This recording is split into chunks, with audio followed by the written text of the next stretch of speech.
Şərq Türkistanlıq qarindaşlar. Şərq Türkistan xəbər agentliğinin xəbərlər proqramısı görüşünləri qızğın qarşı alırıq. Tövəndə təfsili məzmunlarını diqqətinizə sunumuz. Şərq Türkistan sürgündə hökuməti və Şərq Türkistan Milli Uyg'unish Harakati Qurban hayitini təbriklash orqali Şərq Türkistandagi Uyg'ur və başqa türk musulmonlarining qiyinchiligini gavdlantirib, jiddiy xalqarалық harakatga chaqiriq qildi.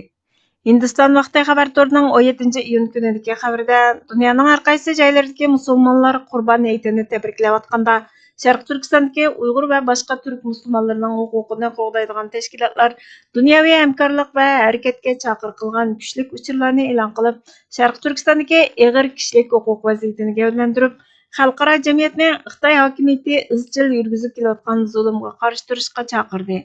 Şərq Türkistan sürgündə hökuməti ictimai axborot şubası X'də e'lon qilgan tabriknomasida Eyitlik salam və təbriklash bilan Uyg'ur və başqa türk musulmon jamoatining qiyinchiligini diqqatga sunib, bu muqaddas Qurban hayitida biz e'tiqod va qaysarlik haqida o'ylaymiz.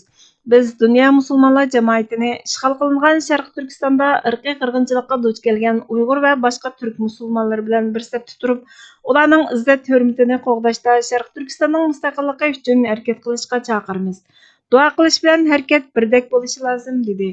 Şərq Türkistan Milli Uyg'unish Harakati dunyodagi barliq musulmonlarning Qurban hayitini tabrikladi va dunyo jamoatini Xitoy ishg'oliyati ostida azor chekayotganlarni esdan chiqarmaslikka chaqirib, yaqinlaringiz bilan yig'ilib bu muqaddas bayramni tabriklayotganda Şərq Turkistondagi Xitoy ishg'oliyati ostida mustamlikachilik va irqiy qirg'inchilikqa duch kelgan musulmonlarni esingizga elib duo qiling.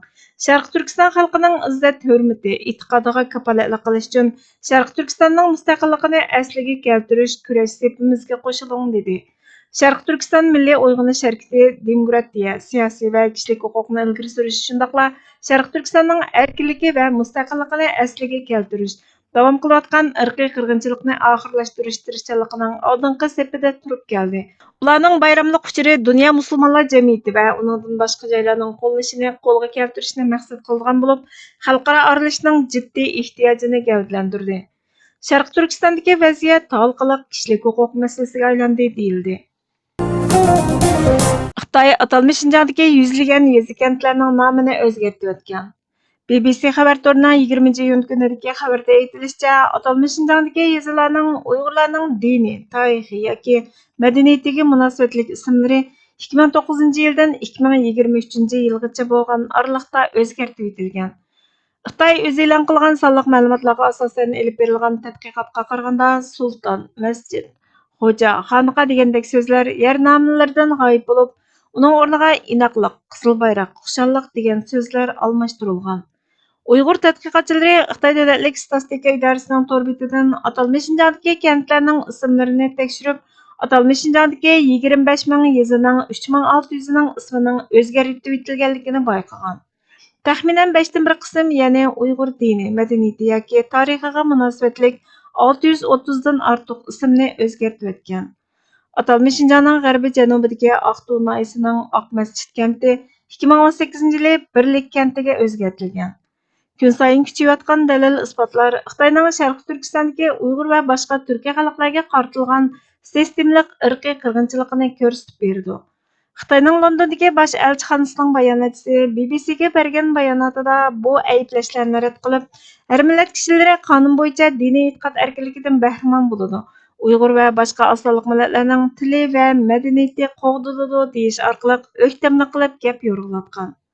Sharq Turkiston sürgündə hökuməti payshanba kuni Xitoyning Sharq Turkistondagi yezi kentlarning nomini o'zgartirishiga qarata qattiq qarshilik ko'rsatib, Xitoyning bu qilmishlarini Sharq Turkistonning madaniyat va tarixiy kimligiga qasddan qilingan hujum dedi va bu harakatlarni Xitoyning atalmish Şinjanning mo'l meroslarini yo'qotishdagi texnik keng strategiyasining bir qismi deb aybladi. Irqiy qirg'inchilikni to'xtatish uchun dunyoviy jiddiy aralashishning lozimligini ta'kidladi.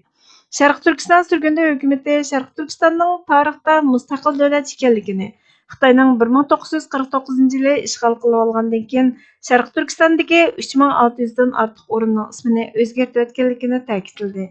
Sharq Turkiston sürgündə hökumatining Cumhur raisi Dr. Mamtun Ali Apandi Xitoy tajovuzchilarining yezilarimizning ismlarini o'zgartirib o'tishi tariximiz va kimligimizni yo'qotishga qarata elib berilgan planliq tirishchilikdan iborat.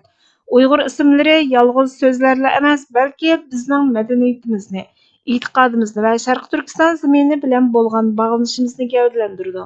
Yezilarimizning, kentlarimizning, hatto shaharlarimizning nomini o'zgartib o'tish bizning merosimizga qilingan hujum bo'lmasdan, balki mavjudligimizga qilingan bevosita hujumdan iborat.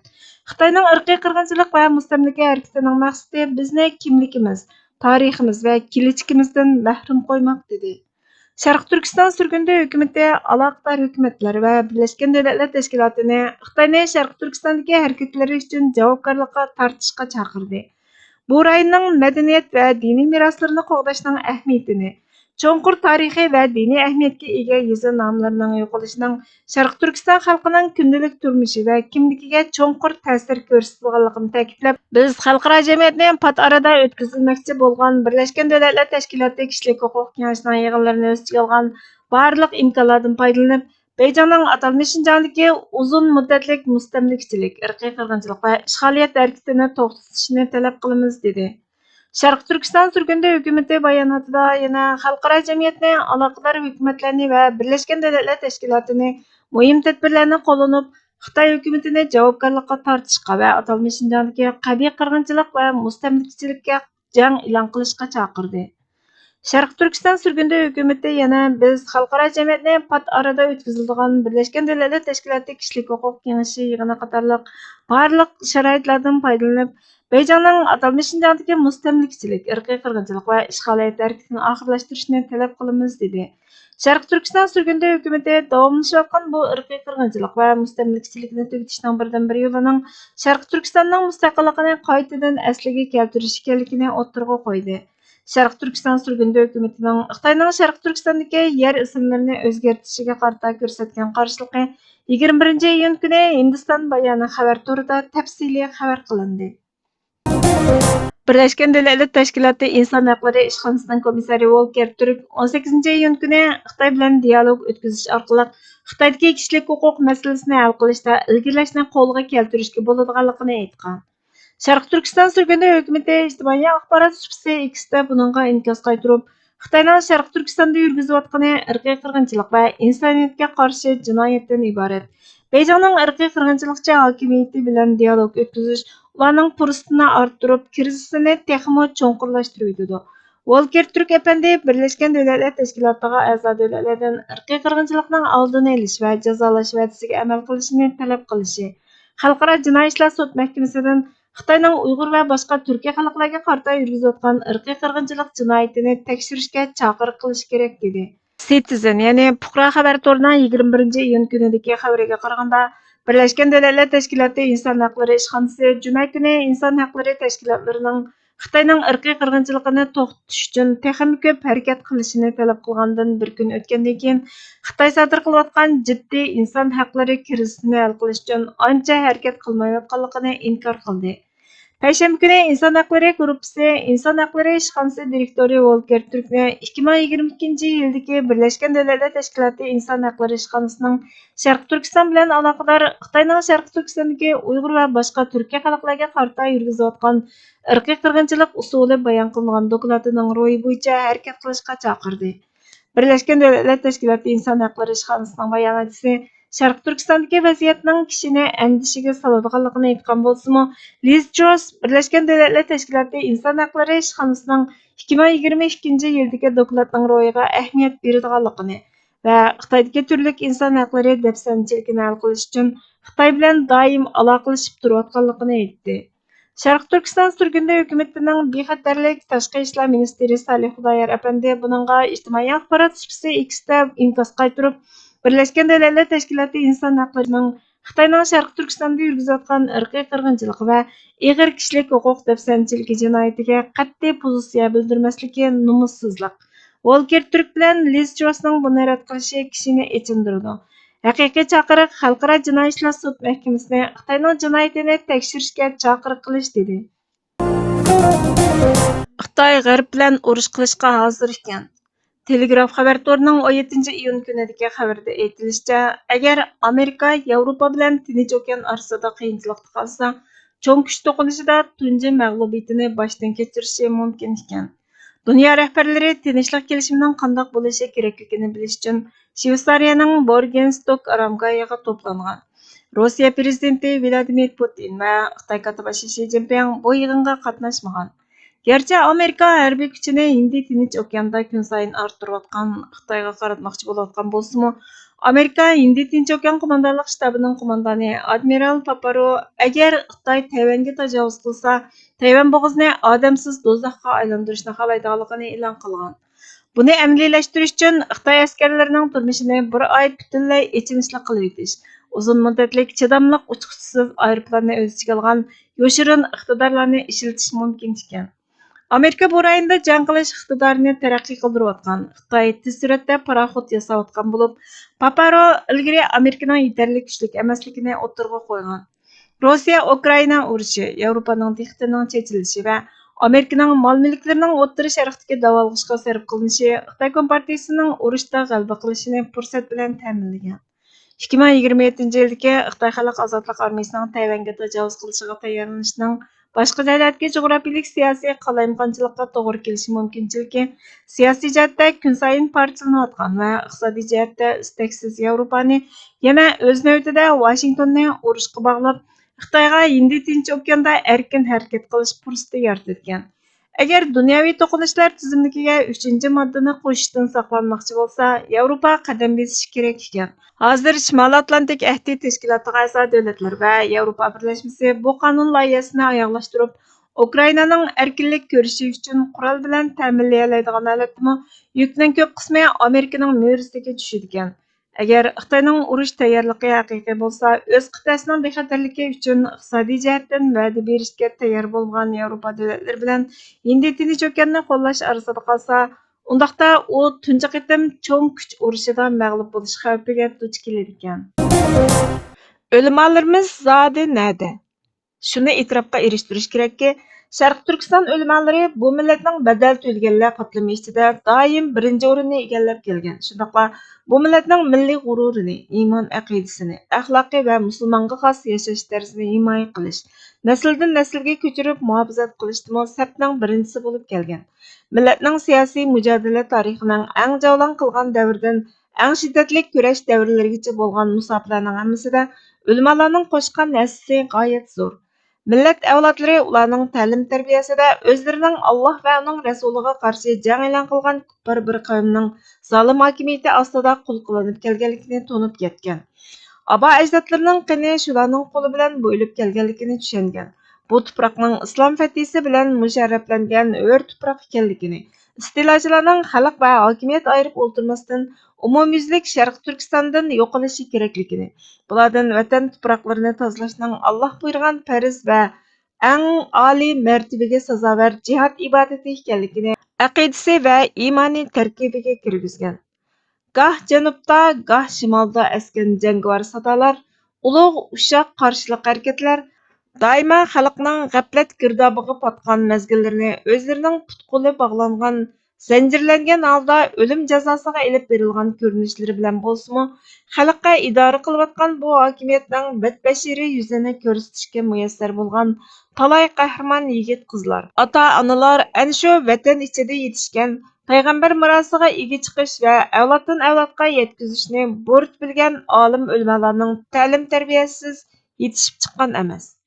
Undaqda hozirchu, bundan 30 necha yil avvalgi o'lima va ilm ahlilar qo'shini asoratning bo'ron chapqinlarida qaysi darajada ozlab mangan bo'lsa, bugungi kunimizda oz degili bo'lmaydigan, balki yo'q deyarlik holda son va sifatda hasilab chekinganligini ko'rib olish mumkin. Yo'q deyarlik deyishimiz albatta vatan ichidagi holatlarni ko'zda tutganlikdandir. Buning javobgarmi albatta mustamlikachilar va ularning ilib berayotgan irqiy qirg'inchilik suiqasdlari. Millionlab selingan mablag'lar, milliy kimligini bulg'ashga selingan shunchalar iqtisod, odam kuchi, vaqt va tuzilgan plan loyihalarning shuncha yil o'tib kelgan nuqtasining yanala mustamlikachilikning ko'ngildagidek bo'lmasligi, millatning diniy va iymoniga yillardagidan nechasi yuzilish va yepishish to'lqinining ko'tarilayotganligi, ularda yo'qotishga tegishli unsurlarning eng oldi bilan din va bu dinning hayotligini muhofazat qilayotgan din ilm ahlilaridan boshlanishi lozimligini tunutqizdi. Qirg'inchilikning dastlabki yig'ishtirish obyektimi Qur'on savodlar emas, ilm savodi borlarni ming yuvish lagerlariga akirib bir taraf qilish. Ilm ahli sifatida daftarga tushgan kimli bo'lsa, uning umrlik hayotini tugashtiradigan uzun yillik turma kesimi bilan bartaraf qilish, xalqni avval o'zini so'rab barcha diniy kitoblarni mahalla komitet va boshqa munosabatli o'rinlarga topshirib tavbanoma qilish, orqadan majburiy aqtirib tekshirish, bayqalganlarni ig'ir jazolash qatorliq bir qator yovuzlashgan, faşistlashgan g'aljirona usullar orqali din bilan bog'lanishga tegishlik nima bo'lsa hammani ko'p taraflama yo'llar orqali supurishni boshladi. Mana bu cho'ng tozalash to'g'risi millat va madaniyatni tang nishonga ilib boshlangan bu cho'ng qirg'inchilikda eng dastlabki yo'qotish obyektlari ana shu fidokor va tuhfikor olim ulamolar g'oyasi va majburiyatini o'rindash uchun har turli balo qazolarga ko'z yumib yo'ldan voz kechmaydigan ilm ahlillari bo'ldi. Natijada asoratning bu xil yovuzliklari bizni olim ulamolar sifidan ayrilib qolishimizni, ularsiz bir dunyoni yashayotgan bir millatning qorong'u kelajagini teleskop misoli yiroqdan ko'rib tomosha qilishdek fojiaga mahkum qilib turibdi. Undaqda biz yuqorqi savolni yana bir qatim so'rab boqayli. Ulamolarimiz nada? Biz bu savolni vatan sirtiga qaratib so'rg'inimizda yana kelib samimiy javob bergimiz bo'lsa, buningga javob sifatida tag'da yo'lbos bo'lmasa, maymun podsho degan maqol tamsilidan boshqasi munosib kelmagidek ahvolda bo'lsak kerak. Bilimizki, muajiratda siyosiy harakatlar nurg'un suv misoli ko'lchikidan tashalmayotgan, o'xshash bir chambarak ichida bir izida laylab yurayotgan zamonlar o'z navbatida ilm-irfon uchun otilanish avj olgan, jumladan diniy ilm sohalari uchun yo'l dag'damlashgan bir zamon bo'lgan edi. Bugungi muajiratda bo'lsa, siyosiy uyg'unish raqobatlari bilan kuch sinashayotgan paytlarda bu uyg'unishning oldingi safida bo'lolmaganlarning, hatto bu uyg'unishning bir parchasi hisoblag'ilimi bo'lmaydigan to'pning ilm ahlilar to'pi bo'lib qolganligi fojialarimizning eng achchiq tugallaridan biri deyishga bo'ladi. Bu yerda albatta ulamolar deb bilishning hech zaruriyati yo'q. Chunki biz kunimiz muajiratida ulamo atliq to'pni tex ko'rib ulgurmadik. Faqatla shundoq atliq va shundoq siyohdagi tiplarning xuddi muayyan klubni qizitadigan ansambullarning depiga usul o'ynaydigan klub a'zolariga o'xshash bir to'p ulamo atliq toiflarni ko'rdik xolos. Yalan ko'z aldishi mumkin, lekin farosat ko'zi aldamaydi deb aytilgandek ko'ringanga bir mezgil ishonib qilishlar mohiyatdagi saxtalikni ag'dirib tashlayotishning bahanasi bo'lolmaydi. Biz ilm ahli bo'lgan, ya'ni ilmdan, dindan so'zlaydigan toiflarni ko'rdikki, ulamo hukumining jonliq tan holatiga kirgan, amaliy harakat va faoliyatlari bilan hayotlikni isbotlayotgan haqiqiy ulamolar to'pini texi uchratganimiz yo'q. Shunga bu yerda ulamodan iborat bu sharaf va izzatga sazovor ism o'rniga ilm ahlilar deb ilish bir qadar munosib bo'lsa kerak. Ölüme atliq to'p, ya'ni tirnoq ichidagi ilm ahli toifasichu. Biz bular haqida xuddi bundan bir asr ilgirgi davolg'ishliq zamonlarda qandoq savol tashlangan bo'lsa, o'xshash savolni takrorlashimiz mumkin. Ulamolarimiz zodi nada? Javob shuki, kunimizdagi ulamo atliq to'p va shuning simon tiplar Sharq Turkistonda tug'ilgan, shu yerda yoki vatan sirtida o'qish tarixi bo'lishdek afzallikdan tashqari, bu aziz tuproqning ilmiy va mafkuriy meroslari bilan na yiroqdan, na yaqindan aloqasi uzilgan, balki aloqasi asosan qolmagan binormal xaraktersiz toiflar to'pidan boshqasi bo'lmayotidi. Günümüz ulamolig'i barcha sohalarning suyuqlantirilmalariga o'xshash bir turlik din va diniy mafkurlarni suyuqlantirish, haqiqat va adolat mezonini qo'g'dash va himoya qilishdek bir mas'uliyat tuyg'usidan asar qolmagan, shundoqla bu xil mas'uliyatning uddasidan chiqqudek ilmiy salohiyat, kishilik layoqat bo'lmagan bir toifa bo'lib ko'rinmoqda. Albatta biz bu xil toifalar haqida xuddi bir asr avvalgi ajdodlar qandoq tanqidiy fikrlar bilan qamchilgan, ularni haqiqatga, to'g'riliqqa, samimiyatga chaqirgan bo'lsa, bugunning tili va adabiyotida ifodalab anglitishga bo'lgudek barcha qattiq quruq, issiq sovuq tanqidlarni berib keldik va berib kelyapmiz. Tomg'i chiqqisi yo'q ko'mishni qo'ng'idan ishtirib, o'lisimi chiqarg'ili bo'lmagandek, bu to'pning hali o'rtada. Dasturxondarchilikda bor, zo'ndarchilikda bor, pul, iqtisodiy kirim kiradigan barcha diniy markaz, kurslar mushu toifadagi va yoki mazkur toifaning a'zolari simon tiplarining changilida.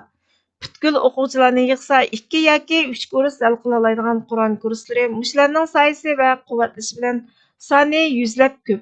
Kirayotgan mablag' va kirimlarga qarasa, kurs yoki maktabning ideyasiga uyg'un ravishda bitirib chiqarganlarning son va sifati bekla tuvan.